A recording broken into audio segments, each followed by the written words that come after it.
दोस्तों एक लड़की है जो अपने प्यार को ढूंढ रही है, सच्चे प्यार को। लेकिन इस लड़की में एक और खास चीज है कि अगर कोई इससे नकली प्यार करेगा तो उस इंसान की मौत हो जाती है। तो सोचिए कितनी इंटरेस्टिंग मूवी होगी ये। वेलकम डियर रॉकर्ट्स, कैसे हैं आप सभी। आज हम देखने वाले हैं Lija the fox Pheri. Movie की शुरुआत में हम लिजा नाम की एक लड़की को देखते हैं और लिजा को उस एरिया का इंस्पेक्टर पुलिस स्टेशन बुलाता है क्योंकि लिजा पर काफी सारे मर्डर्स का इल्जाम होता है। इंस्पेक्टर उससे पूछता है कि तुमने सभी लोगों का खून क्यों किया। लिजा कहती है मैंने किसी का खून नहीं किया और ये जो भी हो रहा है ये फॉक्स फेरी के श्राप की वजह से हो रहा है। दोस्तों अब आप सोच रहे होंगे कि लिजा ने आखिर किसका मर्डर किया और आखिर फॉक्स फेरी का श्राप है क्या। तो जवाब के लिए आपको पूरी मूवी देखनी पड़ेगी। मूवी जाती यहाँ से पास्ट में और हम लिजा को देखते हैं। लिजा मार्ता नाम की एक औरत के घर में काम करती है। मार्ता भी लिजा को काफी ज्यादा पसंद करती थी। दोनों मिलकर टॉमी नाम के सिंगर का गाना सुनने लग जाते हैं। साथ ही साथ दोस्तों टॉमी की आत्मा मार्ता के घर में रहती है क्योंकि कुछ ही समय पहले टॉमी की डेथ हो चुकी थी और टॉमी लिजा से प्यार करता था और लिजा क्योंकि मार्ता के घर में रहती थी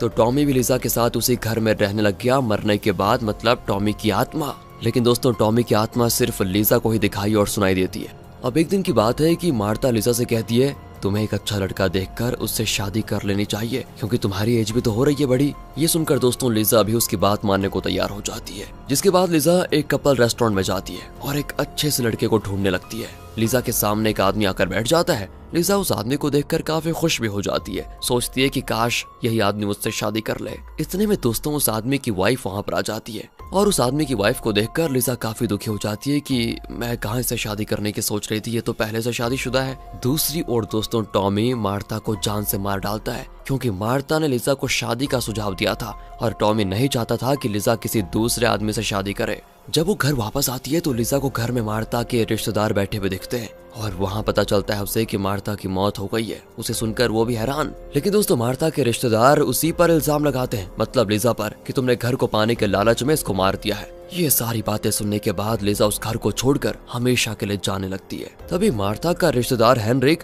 लिजा को रोक देता है और कहता है कि मैं जानता हूँ तुमने मार्ता को नहीं मारा, तुम इस घर में रह सकती हो, कोई बात नहीं। इसके बाद दोस्तों हेनरिक अपनी गर्लफ्रेंड मैरलोन के साथ वहाँ से चला जाता है और मैरलोन का घर ना मार्ता के घर के नीचे वाले फ्लोर पर होता है। दूसरी तरफ मार्ता के रिश्तेदार इंस्पेक्टर के पास जाते हैं। वो कहते हैं कि हमें लिजा पर शक है कि उसने मार्ता को मारा है। इसके बाद लिजा घर में बैठकर हेनरिक के बारे में सोच रही होती है और दोस्तों शायद से लिजा को भी हेनरिक से प्यार हो गया है। तभी टॉमी आ जाता है और लिजा से कहता है तुम हेनरिक से प्यार मत करो क्योंकि हेनरिक तुमसे ज्यादा अपनी गर्लफ्रेंड से प्यार करता है। लिजा को दोस्तों यहाँ टॉमी की बात माननी पड़ती है और हेनरिक के बारे में सोचना बंद कर देती है वो। तभी उसे अपने घर के बाहर एक बुक मिलती है। वो बुक लिजा के पड़ोसी कार्लोय का था। दोस्तों यहाँ पर हमें पता चलता है कि कुछ समय पहले कार्लोय की बीवी की डेथ हो चुकी थी और इस बुक में ऐसी रेसिपी लिखी होती है जिसे खिलाने से कार्लोय किसी भी औरत का दीवाना हो जाता था। और ये सारी रेसिपी बुक में कार्लोय की वाइफ ने लिखी थी दोस्तों। अब दोस्तों लिजा एक प्लान करती है। वो सोचती है कि मैं कार्लोय को खुश करके अपने प्यार में फंसा लूंगी उस बुक की मदद से। जिसके बाद लिजा बुक में देखकर एक अच्छी रेसिपी बनाती है। साथ ही साथ वो कार्लोय को अपने घर पर डिनर के लिए इनवाइट भी करती है। वो भी डिनर के लिए आ जाता है और लिजा का बनाया हुआ खाना बहुत पसंद करता है। इसके बाद वो लिजा से कहता है कि मेरी बीवी के मरने के बाद मैंने आज तक इतना स्वादिष्ट खाना नहीं खाया और इसलिए मैं तुम्हें शादी के लिए प्रपोज करता हूँ। बस दोस्तों कार्लोय के मुंह से शादी की बात सुनकर वो बड़ी खुश हो जाती है और कार्लोय के लिए किचन में मिठाई लेने जाती है। पर तभी टॉमी कार्लोय पर काफी गुस्सा हो जाता है और इसी वजह से टॉमी कार्लोय को एक मछली खिला देता है और उस मछली का कांटा गले में फंसने की वजह से उसकी वहीं पर मौत हो जाती है। बेचारी लिजा कार्लोय को मरा हुआ देखकर फिर से दुखी हो जाती है। लिजा को समझ नहीं आ रहा होता है कि आखिर कार्लोय को मछली किसने दिया। वहीं दोस्तों टॉमी लिजा के सामने सब कुछ जानकर बिल्कुल अनजान बनने की एक्टिंग कर रहा होता है। अब यहाँ लिजा के घर में पुलिस आती है। पुलिस को लगता है कि लिजा ने कार्लोय को मारा होगा, लेकिन पुलिस के पास लिजा के खिलाफ कोई सबूत नहीं होता और इसी वजह से पुलिस चली जाती है। अब लिजा को घर में एक फॉक्स फेरी नाम का एक बुक मिलता है। उस बुक में लिखा होता है कि अगर किसी औरत पर फॉक्स फेरी का जादू कर दिया जाए तो उस औरत के करीब आने वाला हर आदमी मर जाता है। यहाँ दोस्तों लिजा को फॉक्स फेरी का शाप एक कहानी की तरह लगता है। दूसरी ओर इंस्पेक्टर श्रे नाम के ऑफिसर से कहता है तुम लिजा के घर में एक बहरूपिया बनकर जाओ और लिजा पर कड़ी नजर रखो कि वो क्या करती है। अब दोस्तों श्रे भी इंस्पेक्टर के कहने पर लिजा के घर जाता है। वो लिजा से कहता है कि मैं इस शहर में नया हूँ और इसलिए मुझे रहने के लिए घर चाहिए, क्या आप मुझे कुछ दिनों तक अपने घर में रहने दोगी। लिजा श्रे से कहती है कि हाँ आप इस घर में किराया देकर रह सकते हो। यहाँ से दोस्तों श्रे हर वक्त लिजा पर नजर बनाए रखता है। लिजा के खिलाफ वो एक तगड़ा सबूत ढूंढने की कोशिश करने लगता है। अब लिजा हेनरिक को कॉल करके पूछती है, क्या तुम मेरे साथ रेस्टोरेंट चलोगे? हेनरिक लिजा से कहता है कि हाँ, मैं तुम्हारे साथ रेस्टोरेंट चलूंगा। अगले दिन की बात है, लिजा हेनरिक के साथ रेस्टोरेंट में जाती है, लेकिन वहाँ पर हेनरिक लिजा को काफी हद तक इग्नोर कर रहा होता है। इतने में दोस्तों वहाँ पर मैरलोन आ जाती है। हेनरिक अब लिजा को रेस्टोरेंट में अकेला छोड़कर मैरलोन के साथ चला जाता है। यहाँ लिजा अकेले रेस्टोरेंट में बैठी होती है और तभी लिजा एक औरत को देखती है जो अपने पार्टनर के साथ बैठी थी। लिजा को ना उस औरत के बैग में लड़के को इम्प्रेस करने की बुक दिखती है, जिसके बाद लिजा शॉप से वैसे ही बुक घर लेकर आती है। बुक में लिखा था कि लड़कों को इम्प्रेस करने के लिए लड़कियों को ब्यूटीफुल ड्रेस पहनना चाहिए। यहाँ से लिजा अपने लिए एक खूबसूरत सी ड्रेस बनाती है और वहीं दूसरी तरफ टोनी श्रेय को मारने की काफी कोशिश करता है, लेकिन श्रेय उसके हमले से बार बार बच रहा था। लिजा तो वही ड्रेस पहनकर काफी खूबसूरत दिखने लग जाती है। अब वो अपने पार्टनर को ढूंढने के लिए वापस से रेस्टोरेंट में आ जाती है। तभी दोस्तों रेस्टोरेंट में ना लिजा को एक रिकी नाम का लड़का मिलता है। रिकी लिजा से कहता है कि मैं तुमसे बहुत प्यार करता हूँ और शादी भी करना चाहता हूँ। ये सुनकर लिजा काफी खुश हो जाती है और रिकी को अपने घर आने के लिए इनवाइट करती है। घर पर लिजा रिकी को पीने के लिए ड्रिंक देती है, लेकिन तभी टॉमी उस ड्रिंक में जहर मिला देता है एंड जैसे ही रिकी उसको पीता है तो उसकी तुरंत मौत। फिर लिजा रिकी को मरा हुआ देखकर दोबारा शॉक और दुखी हो जाती है। उसे दोस्तों जरा भी भनक नहीं होती कि रिकी को टॉमी ने मारा है, क्योंकि टॉमी लिजा के साथ काफी समय से रह रहा था और इसी वजह से लिजा टॉमी पर शक नहीं कर सकती थी। पुलिस वाले वापस लिजा के घर पर आते हैं। पुलिस को तो अभी भी लिजा पर शक होता है और इसलिए इंस्पेक्टर श्रेय से कहते हैं, तुम अभी तक लिजा के खिलाफ कोई सबूत क्यों नहीं ढूंढ पाए? क्या कर रहे हो तुम उस दिन से? लेकिन दोस्तों बेचारे श्रेय को कहाँ पता कि ये सारा खून तो एक आत्मा कर रही है और साथ ही साथ टॉमी श्रेय पर भी काफी बार हमला कर चुका है। अब आगे देखते हैं तो लिजा अपने कमरे में सो रही होती है। तभी लिजा को सपने में फॉक्स फेरी दिखती है और वो देखती है कि फॉक्स फेरी की आत्मा एक आदमी को मार रही है। लिजा एकदम से डरकर सपने से उठ जाती है। इसके बाद लिजा टॉमी से कहती है, देखो मेरी कहानी फॉक्स फेरी की कहानी की तरह है, क्योंकि जो भी आदमी मेरे करीब आता है ना उसकी मौत हो जाती है और इसीलिए मैं फॉक्स फेरी के श्राप के बारे में अच्छे से जानना चाहती हूँ। तब टॉमी उसे कहता है कि मैं तुम्हारी इसमें मदद करूंगा, लेकिन असलियत में तो दोस्तों टॉमी ने खुद लिजा पर फॉक्स फेरी के श्राप का उपयोग किया था, पता है आपको। अब लिजा लाइब्रेरी में जाकर फॉक्स फेरी के बारे में पढ़ने लग जाती है। तभी लाइब्रेरी में एक आदमी को लिजा से प्यार हो जाता है और वो आदमी लिजा पर अपनी गंदी नजर डालने लगता है, लेकिन कहाँ टॉमी उस आदमी को छोड़ेगा क्या? वो उस आदमी को हमेशा के लिए भगवान के पास पहुंचा देता है। टॉमी नहीं चाहता कि कोई भी लिजा के करीब आए, जिसके बाद लिजा उस आदमी की लाश को देखकर फिर से शौक और डर जाती है कि ये बार बार हो क्या रहा है। वो सीधे लाइब्रेरी से भागकर घर जाने लगती है। इतने में लिजा का रुमाल रोड पर गिर जाता है। अब एक आदमी लिजा का रुमाल उठाकर उसे वापस देने जाता है, लेकिन वो आदमी भी लिजा को पसंद कर देता है। कहाँ दोस्तों कौन इसको पसंद करेगा?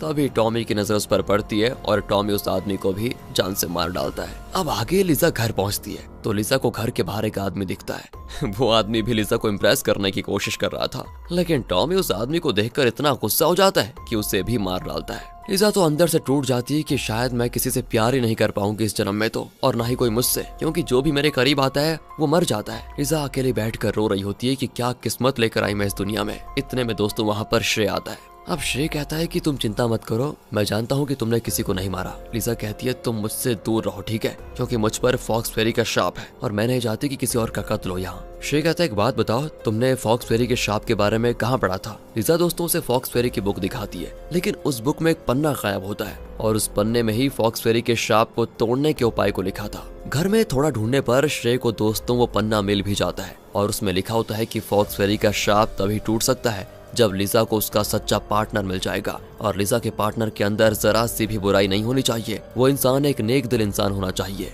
लिजा दोस्तों यहाँ सोच लेती है कि बस अब वो अपने सच्चे पार्टनर को ढूंढ के रहेगी। अब हम हेनरी को देखते हैं और हेनरी अपने गर्लफ्रेंड के साथ इंटीमेट होता है। हेनरी को दोस्तों लिजा का एक लेटर मिलता है यहाँ पर, और उस लेटर में लिजा ने हेनरी को घर पर बुलाया होता है। लिजा को लगता है कि बस उसका सच्चा पार्टनर हेनरी की है। लिजा भी हेनरी से मिलने के लिए काफी अच्छे से तैयार हो जाती है। अब जैसे ही हेनरिक लिजा से मिलता है तो हेनरिक लिजा को देखकर काफी शॉक हो जाता है, क्योंकि आज से पहले हेनरिक ने लिजा को बिल्कुल नॉर्मल कपड़ों में देखा था और आज इस तरह देखकर हेनरिक तो उस पर पूरी तरह फिदा हो जाता है। हेनरिक कहता है आज तुम सच में बहुत खूबसूरत लग रही हो, आज से पहले तुम इतनी अच्छी कभी नहीं लगी। दोनों मिलकर यहाँ से बाहर में जाते हैं, काफी इंजॉय करते हैं। वहीं दूसरी तरफ हम श्रेय को देखते हैं और श्रेय को देखकर भी लगता है कि दोस्तों वो भी लिजा से प्यार करने लगा है। अब लिजा और हेनरिक घर वापस आ जाते हैं। घर में हेनरिक लिजा को थोड़ा सड्यूस करने की कोशिश कर रहा होता है। तभी लिजा उसे बताती है कि मेरे ऊपर फॉक्स फेरी का श्राप है और फॉक्स फेरी के श्राप के मुताबिक मुझसे सच्चा प्यार करने वाला ही जिंदा रह सकता है, वरना उस आदमी की मौत हो जाएगी। दोस्तों ये सारी बातें सुनकर हेनरिक लिजा से कहता है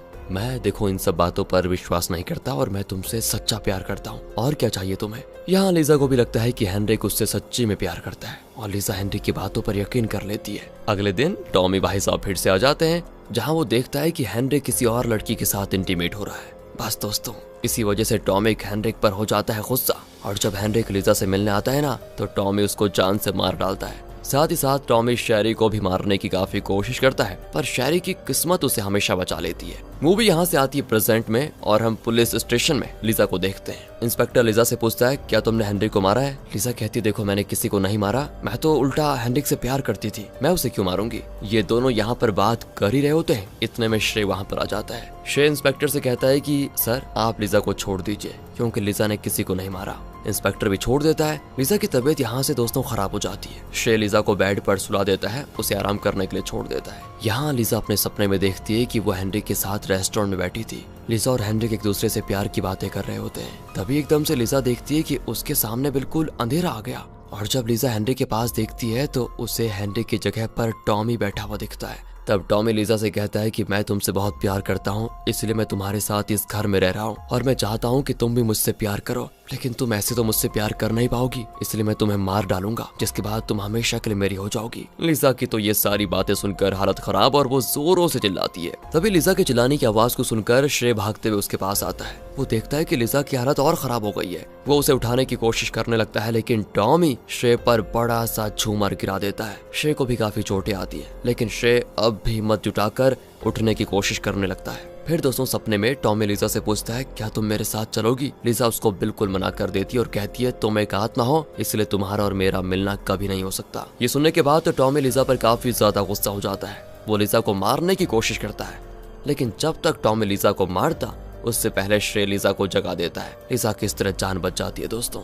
और यहाँ लीजा श्रे को देखकर समझ आती है कि उसका प्यार मतलब सच्चा वाला प्यार श्रे ही है, और फॉक्स फेरी के श्राप के मुताबिक जो इंसान लीजा से सच्चा प्यार करेगा उसकी मौत नहीं होगी। और दोस्तों क्योंकि श्रे लीजा से सच्चा प्यार करता था, इसलिए श्रे हर बार टॉमी के हमले से बच जाता है। यहाँ श्रे उसको शादी के लिए प्रपोज भी करता है। दोनों एक दूसरे से बहुत प्यार करते हैं। अब श्रे अपनी जॉब छोड़ देता है और लीजा के साथ मिलकर अपनी नई जिंदगी की शुरुआत करता है। साथ ही साथ लीजा भी कुछ समय के बाद आराम से ठीक हो जाती है। अब हमें दिखाया जाता है कि लीजा और श्रे की एक बेटी है। तीनों बड़े खुश हैं अपनी जिंदगी में। तभी दोस्तों हम टॉमी को भी उनके साथ देखते हैं। और दोस्तों फॉक्स फेरी का श्राप तो खत्म हो चुका था, लेकिन टॉमी की आत्मा अभी भी उनके साथ रहती है। पर अब टॉमी की आत्मा उनका कुछ बिगाड़ नहीं पाती। इसी के साथ ये मूवी यहाँ पर खत्म होती है। तो वीडियो आपको कैसी लगी, मूवी आपको कैसी लगी, मिलते हैं अगली वीडियो में। ध्यान रखेगा अपना and finally thanks for watching.